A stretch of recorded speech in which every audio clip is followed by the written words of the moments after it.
The Academic Staff Union Universities had recently raised an alarm accusing the World Bank and its International Monetary Fund counterpart in trying to destroy and bury the public tertiary education in Nigeria. We have Professor Adebiyi Abosede, who is a professor of Business and Finance OU, who will be joining us via Zoom. Thank you so much for joining us at this time. Good evening. How are you? All right, thank you for joining us, as I said earlier. And speaking on the issue on ground, the ASUU have alleged that the IMF and World Bank are trying to sabotage the education system in Nigeria. Do you agree with this assertion? You see, the assertion is even beyond sabotage. The IMF and the World Bank are trying to kill education in this country. And that is why it's fighting tooth and nail for quite a long now that education in Nigeria is still a social good, not economic good.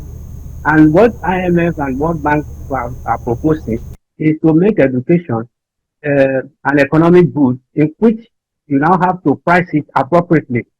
And let us come to the reality on ground.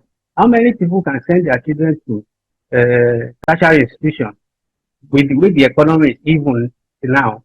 And that is why ASUU is making all efforts to let government see that our education, we should plan it from within. We should limit the external interference in how we even run our educational system, because we need to build the human capacity that would make the growth and development of the country possible. You know, the white people, the foreigners will not come and develop our country for us. We are the ones who can develop our country. So I agree with what ASUU is saying.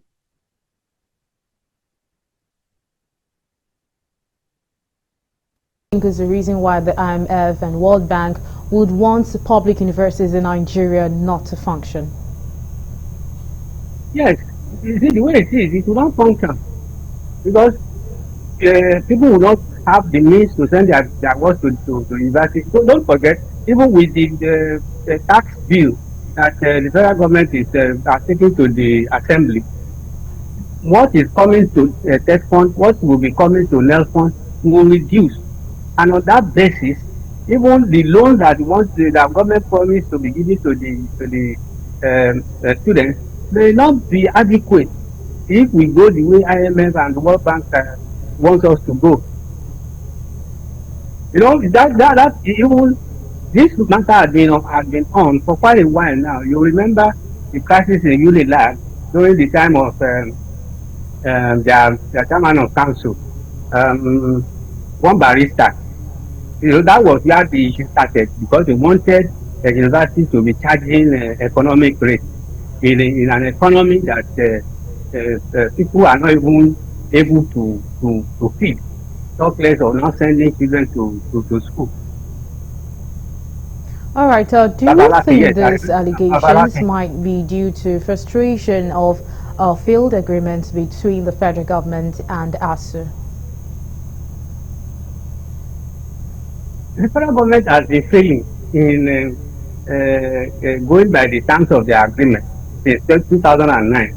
So one is not surprising. Government is now trying to play another game with this IMF and World Bank, because what is important and what people should know is that we should have even gone past 2009 agreement. We should be talking about new agreements that will make the educational system to function very well.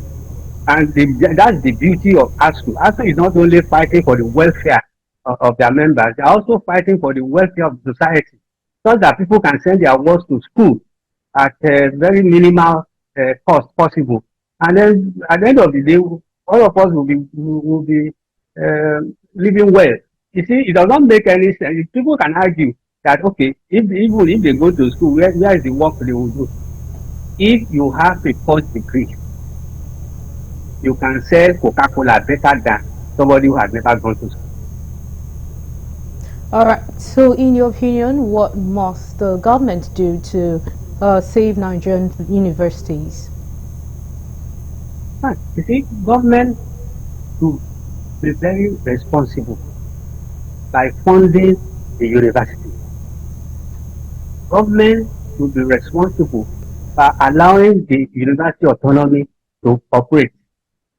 Government should be responsible by not interfering unnecessarily. You see, government is holding the universities, the federal government is holding the federal universities in trust for the people of Nigeria, just as the governors of states are holding the universities in their states in trust for the people.